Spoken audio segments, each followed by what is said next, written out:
15.5 বছর জাতির উপরে অত্যাচারের যে স্টিম রোলার চলেছে, এর দ্বারা অনেকেই ভিক্টিমাইজড হয়েছে। জুলাইটা ছিল তার শেষ পরিণতি। শুরুটা ছিল কার্যত 2009 সালের 25 এবং 26 ফেব্রুয়ারি। ঢাকার পিলখানায় 57 জন দেশপ্রেমিক চৌকস প্রতিশ্রুতিশীল বিভিন্ন পর্যায়ের সামরিক কর্মকর্তাকে হত্যাকাণ্ডের মধ্য দিয়ে বাংলাদেশের উপর ফ্যাসিজমের থাবা শুরু হয়। তারপরে একে একে রাজনৈতিক দল, প্রথমে আমাদের দলটাকে দিয়েই শুরু করা হয় এবং শেষ পর্যন্ত যারা অপোজিশনে ছিলেন তারা কেউ বাদ পড়েননি। শুধু রাজনৈতিক দল নয়, এদেশের আলেম সমাজ, সাংবাদিক সমাজ, বুদ্ধিজীবী সমাজ, ব্যবসায়ীরা কেউই কিন্তু ফ্যাসিবাদের থাবা থেকে বাদ পড়েননি।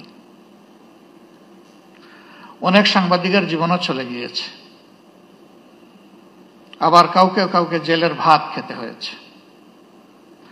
এমনকি হিউম্যান রাইটস নিয়ে যারা কাজ করেন তাদেরকেও সত্য কথা বলার জন্য জেলে থাকতে হয়েছে।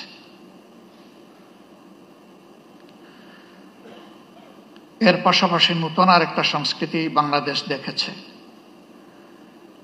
যেটাকে বলা হয়েছে আয়নাঘর। এ সংস্কৃতি এর আগে বাংলাদেশ কখনো দেখেনি এবং ব্যক্তিগতভাবে আমি নিজেও তার সাক্ষী। শেষবার 22-12 ডিসেম্বর যখন আমাকে গ্রেফতার করা হয়, যে জায়গাটায় আমাকে রাখা হয়েছিল, এমন কিছু মানুষ, কিছু মুখ আমি দেখতে পেয়েছিলাম যাদের মুখে বিষণ্ণতার প্রচন্ড ছাপ। পরবর্তী পর্যায়ে জেলে যখন গিয়েছি তখন সেই মানুষগুলা কেউ কেউ এগিয়ে এসে বলেছে, আমরা ওই দিন ওই রাতে অমুক জায়গায় আপনাকে দেখেছি। জিজ্ঞেস করেছিলাম, আপনি কোথায় ছিলেন? বলে যে আমি ওখানেই ছিলাম। কত সময় ছিলেন? হাসতে হাসতে বলে, কত সময় নয়, ঘন্টা নয়, দিন নয়, মাস নয়, আমাকে জিজ্ঞেস করুন আমি কয় বছর ছিলাম। অথচ আমাদের আইনে স্পষ্টভাবে ডিরেকশন দেয়া আছে, কাউকে গ্রেফতারের 24 ঘন্টার ভিতরে অবশ্যই তাকে আদালতে তুলতে হবে। কিন্তু না, তারা আদালতের মুখ দেখেননি। তারা জানেন না তাদের পরিবার পরিজন কে কিভাবে আছে, পরিবার জানে না তারা আদৌ বেঁচে আছে কিনা। আমি সকল আয়নাঘর দেখিনি, আমি যেটা দেখেছি আমি বুঝতে পেরেছি এটি মধ্যম মানের, এটি চরম নিকৃষ্ট মানের নয়। সেই জায়গাগুলোতে কি হয়েছে সে কাহিনী যারা ভুক্তভোগী তারাই ভালো বলতে পারবেন। রাজনৈতিক দলগুলো নিজেদের অবস্থান থেকে বারবার তার প্রতিবাদ জানিয়েছে, কিন্তু তার প্রতিকার আমরা পাইনি, করতে পারিনি। শেষ পর্যন্ত আমাদের যুব সমাজের অতি ছোট্ট এবং সাধারণ একটি দাবিকে নিয়েই তারা রাস্তায় নেমেছিল। অতীতের মতো একই খান্দায় একইভাবে তাদের সেই দাবিকে স্তব্ধ করে দেওয়ার জন্য চেষ্টা করা হয়েছিল। 15 জুলাই রাতে ঢাকা বিশ্ববিদ্যালয়ে যা ঘটেছে, বিশ্ববিদ্যালয়ের ইতিহাসে এটি ছিল আনপ্রেসিডেন্টেড। এর আগে তার কোনো উদাহরণ ছিল না। রাজনৈতিক কর্মীদেরকে লেলিয়ে দেওয়া হয়েছিল, তারা একই সাথে আঘাত করেছে ছেলেদেরকে, আমাদের মেয়েদেরকেও বাদ দেয়নি। কার্যত এই মুভমেন্টটা এখান থেকেই মোমেন্টাম পেয়েছিল। এরপরে একে একে আবু সঈদের হত্যাকাণ্ড এবং বাকি হত্যাকাণ্ডগুলো শেষ পর্যন্ত জুলুমের অবসান করতে সক্ষম হয়েছে। আমি জাতিসংঘের ফ্যাক্ট ফাইন্ডিং কমিটিকে আমার দল এবং বাংলাদেশের মজলুম জনগণের পক্ষ থেকে ধন্যবাদ জ্ঞাপন করি। তারা স্বল্পতম সময়ে এগিয়ে এসেছেন এবং বাস্তবতা তারা তুলে আনার চেষ্টা করেছে। কিন্তু তারা যেটুকু এনেছেন এটা আংশিক মাত্র, এটি পূর্ণাঙ্গ নয়। তার বাইরেও জুলুমের বিস্তর ক্ষেত্র রয়ে গেছে। আশার দিক, নূতন সরকার গঠিত হয়েছে ফ্যাসিজমের পতনের প্রেক্ষাপটে। বিচারের জন্য ট্রাইব্যুনাল গঠন হয়েছে, বিচারক নিয়োগ হয়েছে, তদন্তকারী সংস্থা হয়েছে, প্রসিকিউশনও নিয়োগ হয়েছে। কিন্তু এটি সত্য, এখন 1 বছর ছুঁই ছুঁই, এ সময়ের ভিতরে কিন্তু বিচার এখনো দৃশ্যমান হয়নি। আমরা বিশ্বাস করি এই প্রক্রিয়ার সাথে যারা সম্পৃক্ত তারা তাদের সর্বোচ্চটা দিয়ে চেষ্টা করছেন। সরকারের কাছে আমাদের অনুরোধ, এই এফোর্ট কি যথেষ্ট, নাকি এই জায়গায় আরো কিছু করার আছে? যদি আরো কিছু করার থাকে সেটি তো করা উচিত। সারা বাংলাদেশে আমার মতো আপনারা অনেকে ঘুরেন, সব জায়গায় তো কান্নার রোল। কেউ আপনজন হারিয়ে, আর কেউ নিজেকে হারিয়ে। আপনজন হারানোর বেদনা আমরা বুঝি, কিন্তু যারা নিজেকে হারিয়ে বসেছেন, এই যে ছেলেটাকে দেখানো হলো, শুধু দুটো চোখ না থাকার কারণে গোটা বিশ্ব তার জন্য অন্ধকার। সে কি একা? আমাদের হিসাব মতো এই সংখ্যাটা 500-র কাছাকাছি যারা চোখ হারিয়েছে।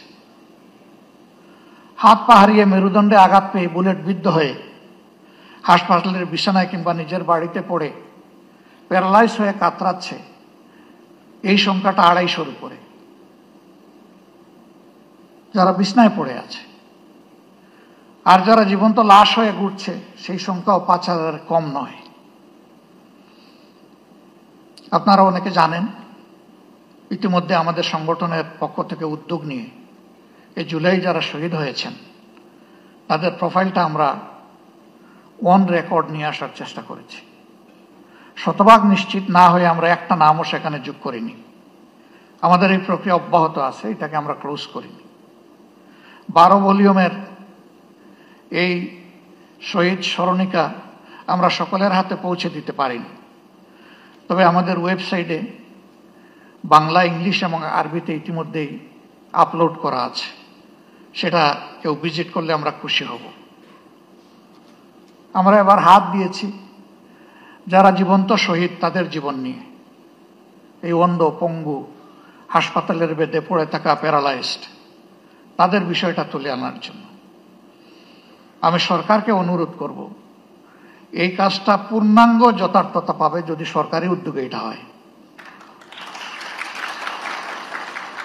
আমরা আমাদের দিক থেকে পূর্ণ সহায়তা দিব ইনশাআল্লাহ। যা আমাদের কাছে ম্যাটেরিয়ালস আছে তা দিয়ে, এবং আরো যা প্রয়োজন আছে আমাদের পক্ষে সম্ভব সঙ্গত সবকিছু দিয়ে। ইতিহাস যেন হারিয়ে না যায়, ইতিহাসটাকে ধরে রাখা উচিত এবং শ্রদ্ধার সাথে এটা আমাদেরকে স্মরণ করতেই হবে। আজকে আমাদের এই বসাটাও ওই ত্যাগের বিনিময়ে। ওই ত্যাগটা না হলে আমার নিজেরও অবস্থা কি হতো আল্লাহ ভালো জানেন। এখানে আমরা যারা আছি কে কোন অবস্থায় থাকতাম সেটা আল্লাহ ভালো জানে। কাজেই আমাদের শহীদরা এবং জীবন্ত শহীদরা আমাদের অ্যাসেট, তারা আমাদের বোঝা নয়, এই স্বীকৃতি আমাদেরকে দিতে হবে। আমাদের সম্পদকে মুখে নয়, বাস্তবেই সম্মান দেখাতে হবে। সরকার এবং জাতির পক্ষ থেকে সেটা যেন নিশ্চিত করা হয়। এ বিষয়ে নিশ্চিত করতে হলে 3টা জিনিস প্যারালাল চলতে হবে: বিচার, সংস্কার এবং নির্বাচন। কিন্তু বিচার আর সংস্কারের আগে যদি কোনো নির্বাচন হয় তাহলে সেটি আরেকটা ন্যাশনাল ডিজাস্টার হতে পারে, আমরা বিশ্বাস করি।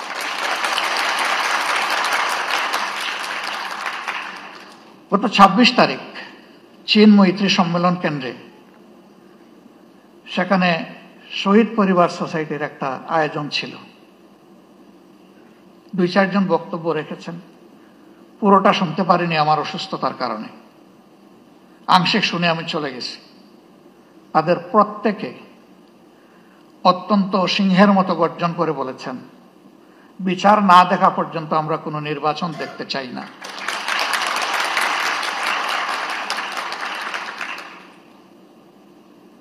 তারাই দাবি করেননি শত শত মানুষ যাদেরকে হত্যা করা হয়েছে, হাজারো মানুষ যাদেরকে পঙ্গু করা হয়েছে, তাদের সকলের বিচার করে তারপরে নির্বাচন হোক। তারা তা বলেননি। তারা বলেছেন যারা জঘন্য অপরাধী তাদের বিচারটা অন্তত 2-4টা হলেও আমরা নিচ্ছকে দেখতে চাই।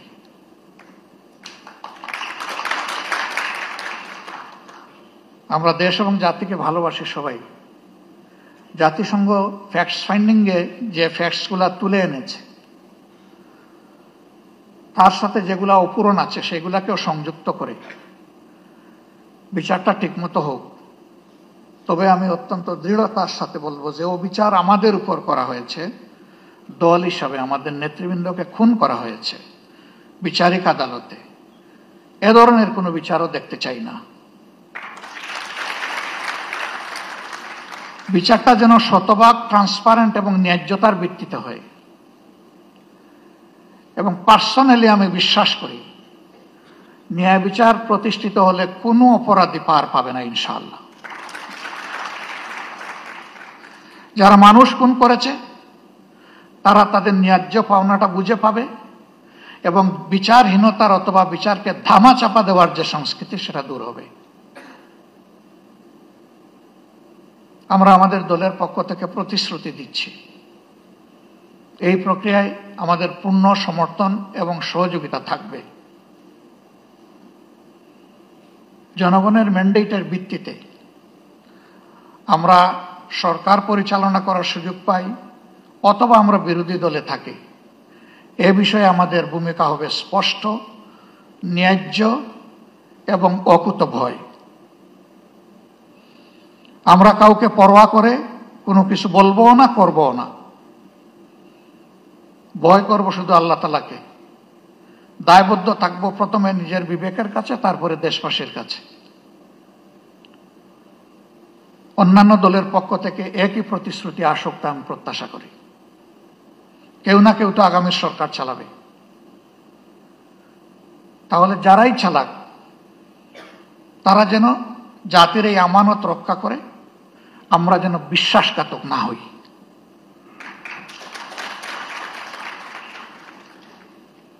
আল্লাহ রাব্বুল আলামিন এই ন্যায় বিচার কায়েমের পথে আমাদের সরকার এবং জুডিশিয়ারি দুইটাকে আপোষহীন পথ চলার তৌফিক দান করুন। এবং আমি এখানে আরেকবার বলবো, জুডিশিয়ারি আমাদের স্বাধীন, এই কথা শুনতে শুনতে কান দুটো প্রায় বন্ধ হয়ে যাওয়ার উপক্রম হয়েছে। এটারও অবসান ঘটুক এবং সত্যিকার অর্থেই জুডিশিয়ারি স্বাধীন হোক। জুডিশিয়ারি তার পূর্ণ স্বাধীনতা ভোগ করুক। তাহলে আমরা মিনিমাম ন্যায় বিচার পেতে পারি বলে আশ্বস্ত হব। সবাইকে আরেকবার ধন্যবাদ। আসসালামু আলাইকুম ওয়া রাহমাতুল্লাহ।